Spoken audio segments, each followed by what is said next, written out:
Assalamualaikum warahmatullahi wabarakatuh. Terima kasih Tuan dan Nona yang sudah tekan tombol like dan berkomentar juga. Oke, kita lanjutkan saja ceritanya sambil bawa jalan-jalan. Si bocil mau jalan-jalan katanya. Yuk guys. Bab 369. Hal terakhir. Tuan Wen tidak berkomitmen dan menoleh ke arah Yeyan yang duduk di sebelahnya. Partisi kotak itu sekarang terbuka, sehingga mereka dapat berbicara satu sama lain. Teman kecil Ye, bagaimana menurutmu? Dia hanya bertanya dengan santai, tapi Xie Jing menjadi gugup. Menurutnya, ini adalah Tuan Wen yang mencoba mengajari cucunya, dan orang luar tidak boleh ikut campur begitu saja. Dalam keluarga kaya seperti keluarga Wen, pertengkaran di dalam hanya akan lebih kejam daripada di keluarga Xie. Jadi akan lebih baik jika masalah seperti ini dibiarkan tidak jelas. Xie Jing hendak mengingatkan Ye Yan ketika dia mendengarnya berkata sambil tersenyum tipis. Bukankah ini kesempatan bagus untuk menunjukkan kemurahan hati keluarga Wen?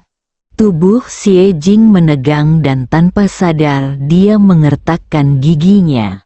Dia hampir dibuat gila oleh Ye Yan dengan sikap dan nada bicaranya. Apakah dia mendidik tuan muda tertua keluarga Wen? Tuan Wen, Ye Yan bodoh dan berbicara omong kosong. Jangan sepengetahuan dia.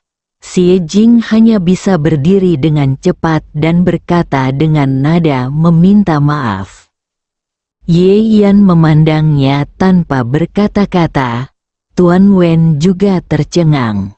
Tak satu pun dari mereka menyangka bahwa pertanyaan dan jawaban biasa saja akan membuat Xie Jing begitu gugup.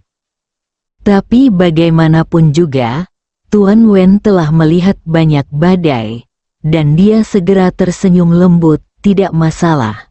Menurutku Xiao Yu benar. Dia menoleh ke arah Wen Tinghan. Liu Dabao tidak ingin bermartabat. Keluarga Wen kami bahkan tidak bisa melihatnya. Wen Tinghan mengangguk patuh. Xie Jing lalu duduk sambil menghela nafas lega.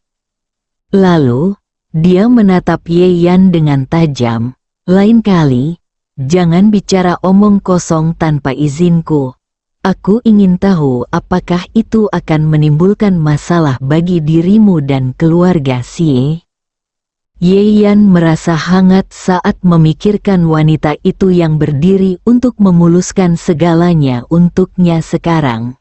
Dia tidak menjelaskan, tapi hanya mengangguk. Saat ini, lelang di lapangan sudah dimulai.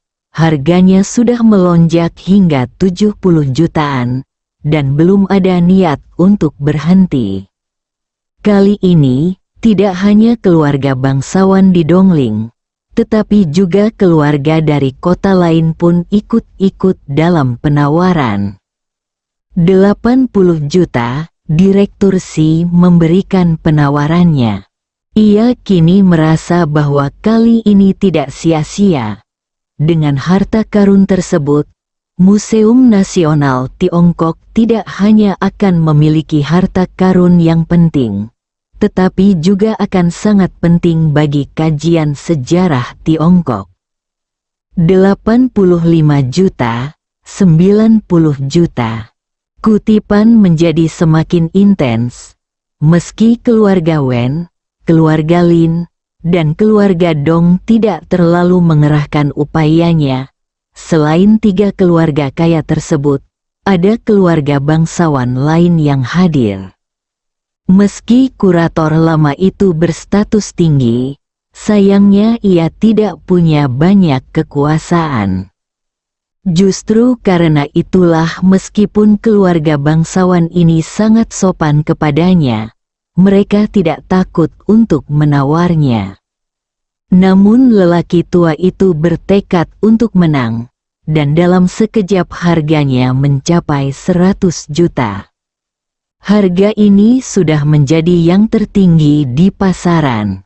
Tuan Wen berpikir sejenak dan membatalkan penawaran. Pada titik ini, sikapnya hampir sama, dan Liu Dabao telah pergi lebih awal sebelum dia menjadi curiga. Lin Sihai dan Dong Changsheng memiliki ide yang sama dan keduanya mengundurkan diri dari kompetisi. Tentu saja Liu Dabao tidak akan menawar tanahnya sendiri. Namun, meskipun Liu Dabao telah tiada, dua keluarga lainnya dari kota lain di pasar juga tidak lemah. Akhirnya bunga kembang pastel ini terjual dengan harga 150 juta. Kurator tua itu menghela nafas, wajah lamanya penuh kegembiraan. Baihua Ruyi berwarna pastel ini adalah harta karun yang dapat dijadikan harta karun di museum, dan sepadan dengan harganya. Ya Tuhan, ini pasti volume transaksi tertinggi di rumah lelang keluarga Wen dalam 10 tahun terakhir. Kali ini sungguh berharga untuk menyaksikan lahirnya harta nasional seperti itu. Ya, luar biasa, layak untuk berbeda setelah diluncurkan. Orang-orang di tempat tersebut membicarakannya. Liu Dabao memiliki senyum tipis di wajahnya, tapi dia tidak bisa menyembunyikan kepuasan di matanya. Untuk pelelangan ini, dia secara khusus menggunakan kekuatan abu-abunya untuk mendapatkan harta karun ini dari orang Tionghoa perantauan guna menekan keluarga Wen. Sekarang sepertinya efeknya memang bagus. Lelang keluarga Liu telah berakhir, dan orang-orang masih mendiskusikannya dengan penuh semangat. Tetapi beberapa orang telah memperhatikan bahwa barang lelang keluarga Xie belum muncul. Di lapangan, Qin Fanglan melihat siaran layar lebar dengan wajah dingin. HMPH, jadi bagaimana kalau kita ke box VIP? Sesampainya di sana, masih belum ada barang lelang. Di tengah lapangan, Xie Kaidong juga mencibir. Lihat, apa yang saya katakan? Konyol, kamu bahkan tidak punya barang lelang, tapi kamu masih berani menyelinap ke dalam kotak VIP. Huang Tingting juga tampak mengejek. Saya ingin melihat betapa malunya mereka sebentar lagi. Seperti biasa, setelah lelang berakhir akan diberikan daftar peringkat harga setiap barang lelang. Kemudian semua orang dapat melihat bahwa nomor keluarga Xie adalah 0. Dia sangat menantikan momen ini. Tentu saja, sebagian besar orang belum melupakan apa yang dipikirkan keluarga Xie. Namun mereka hanya merasa lelang ini akan segera berakhir. Namun segera mereka mengetahui bahwa pelelangan keluarga Liu telah selesai. Tetapi tuan rumah tidak mengumumkan akhirnya. Sebaliknya, dia mengarahkan staf layanan untuk dengan hati-hati memindahkan nampan yang dilapisi sutra. Apa yang terjadi? Bukankah keluarga Liu yang terakhir? Ada seseorang, siapa itu, yang lebih percaya diri dari keluarga Liu untuk menjadi yang terakhir? Ya, keluarga Wen, keluarga Lin, dan keluarga Dong semuanya sudah tamat. Apakah konsorsium keluarga Zhang? Orang-orang berspekulasi dan melihat ke kotak VIP tempat Zhang Chuxue berada. Mereka sama sekali tidak memikirkan keluarga Xie. Pertama, keluarga Xie terlalu kecil dan semua orang lupa bahwa ada keluarga seperti itu. Kedua, meskipun beberapa orang mengingatnya, Mereka bahkan tidak mengira itu hanya si keluarga bisa mendapatkan apapun yang layak untuk itu. Saat ini, tuan rumah membuat pengaturan dan datang. Selanjutnya, lot terakhir dari lelang ini, dia melihat sekeliling tempat pelelangan, dan semua orang terdiam, menunggu perkenalannya. Ini berasal dari pembawa acara mengeluarkan suaranya, dan kemudian mengucapkan dua kata, Mes Xie Jing dari keluarga Xie. Aula lelang terdiam sesaat, lalu langsung meledak. Tidak mungkin, keluarga Xie, bagaimana keluarga kelas 3 bisa memenuhi syarat untuk menjadi orang terakhir yang naik ke panggung untuk pelelangan? Benar. Apa yang kamu lakukan?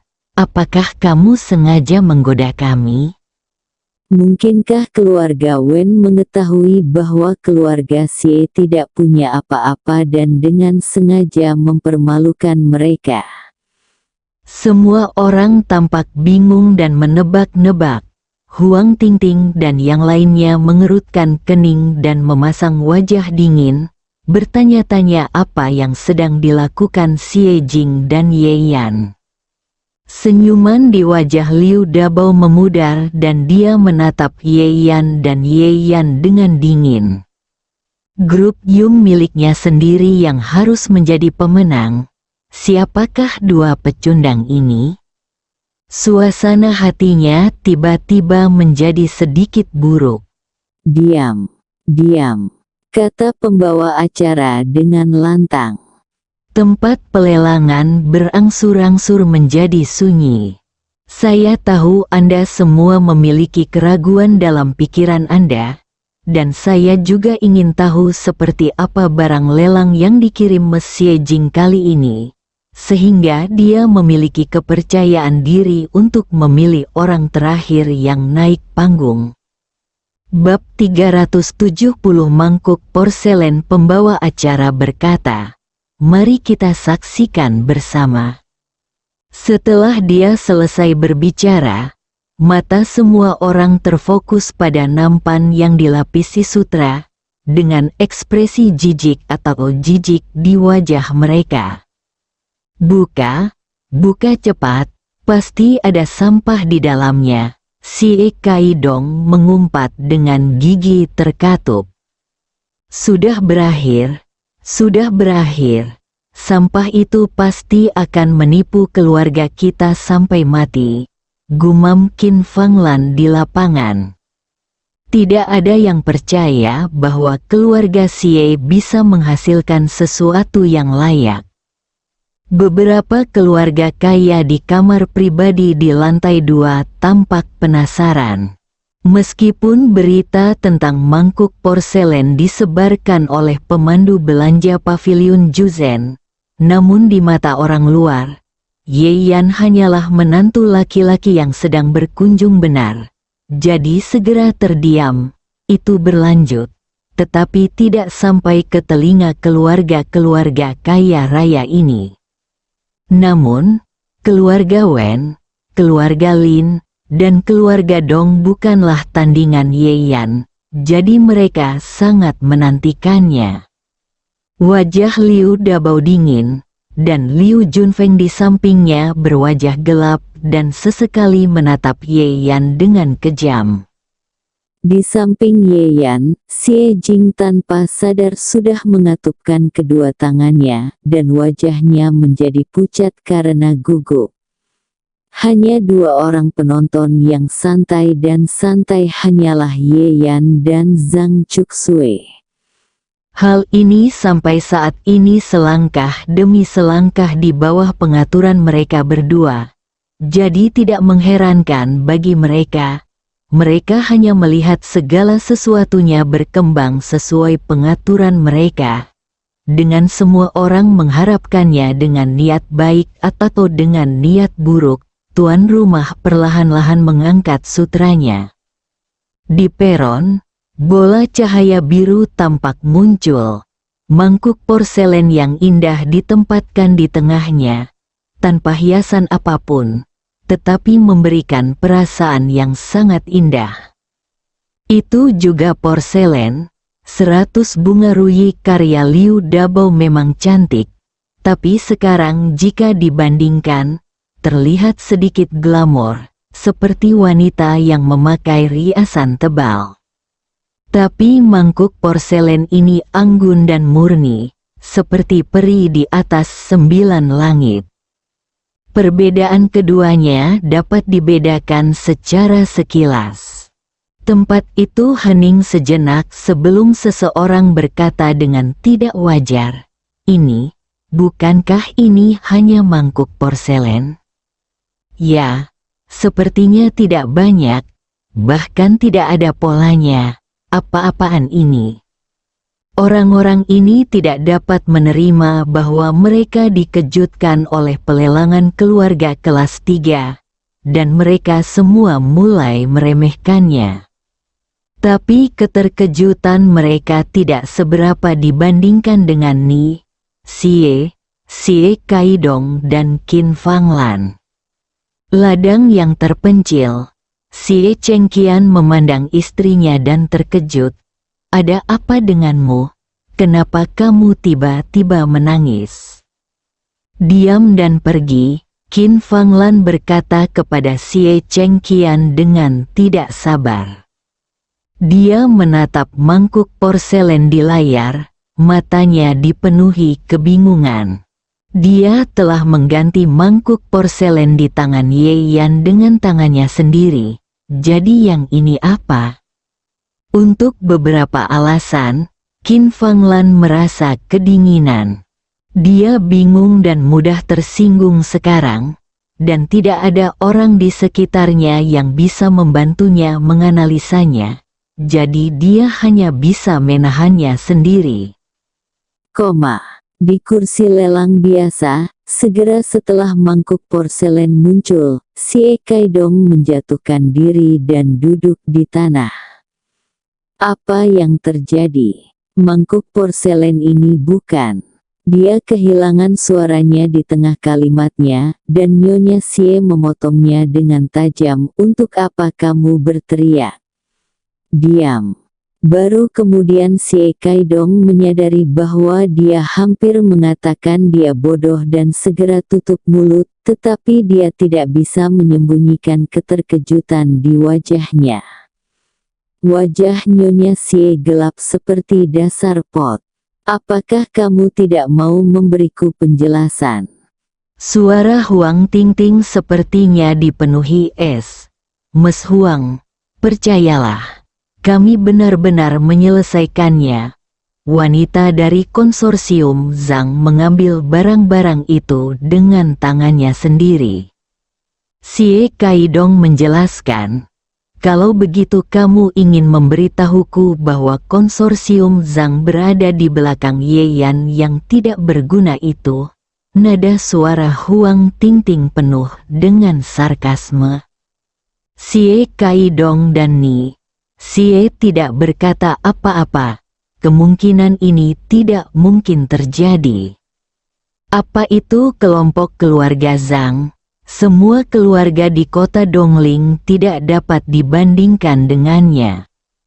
Kamu Yan, di mata Nona Zhang, seorang menantu laki-laki yang tinggal di rumah dan hanya seorang yang bebas untuk semua mungkin lebih buruk daripada serangga.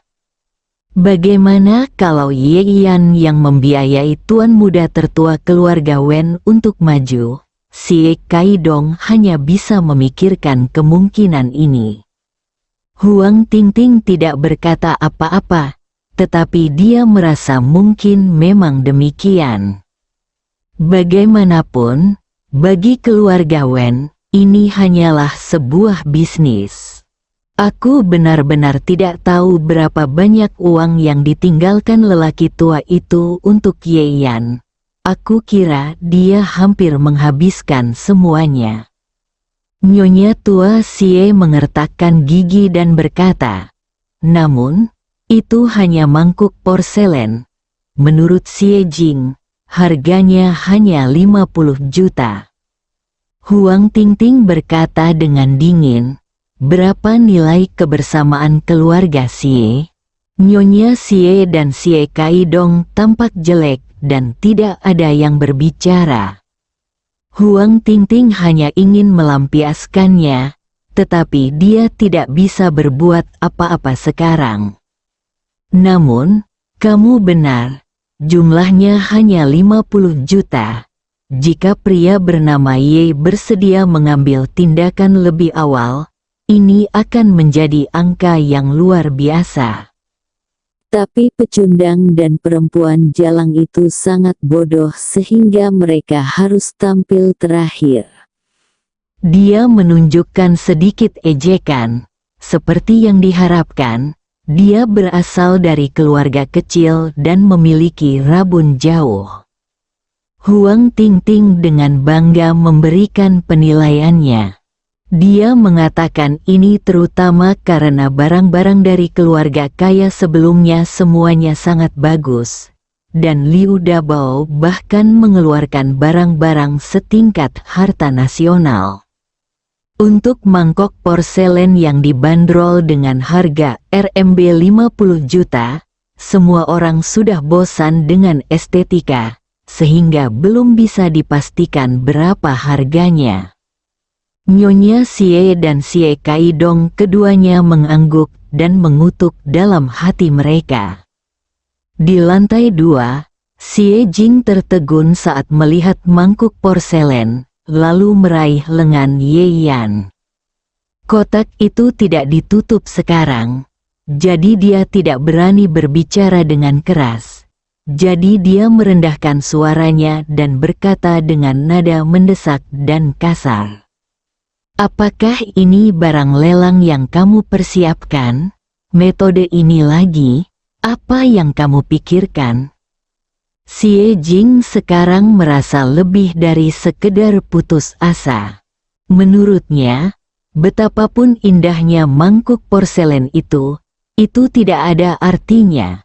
Ye Yan pasti menggunakan tipuan seperti itu lagi.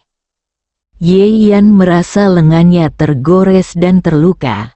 Lalu dia menghela nafas, entah itu terakhir kali atau kali ini, yang ku keluarkan itu benar. Xie Jing mengertakkan gigi dan duduk dengan lemah di sofa. Apa menurutmu aku bodoh? Mangkuk yang tadi itu palsu. Dalam waktu sesingkat itu, kamu mendapatkan satu lagi yang sama persis. Sekarang kamu bilang padaku bahwa keduanya asli. Haha, Ye Yan, benarkah? Pikir haruskah aku mempercayainya? Ye Yan menggelengkan kepalanya tak berdaya dan menunjuk ke arah Stan. Jika kamu tidak percaya padaku, kamu harus percaya padanya. Xie Jing tanpa sadar menoleh dan melihat si Bei, kepala penilai rumah lelang keluarga Wen, berjalan ke atas panggung, mengenakan sarung tangan dan dengan ekspresi serius. Dia dengan hati-hati mengangkat mangkuk porselen dan mengamatinya dengan cermat. Pada saat yang sama, kurator tua itu memandangi mangkuk porselen dengan tatapan tetap yang sama. Alisnya berkerut, seolah-olah dia telah membuat penilaian, tetapi juga sepertinya tidak mempercayai penilaian ini. Bersambung.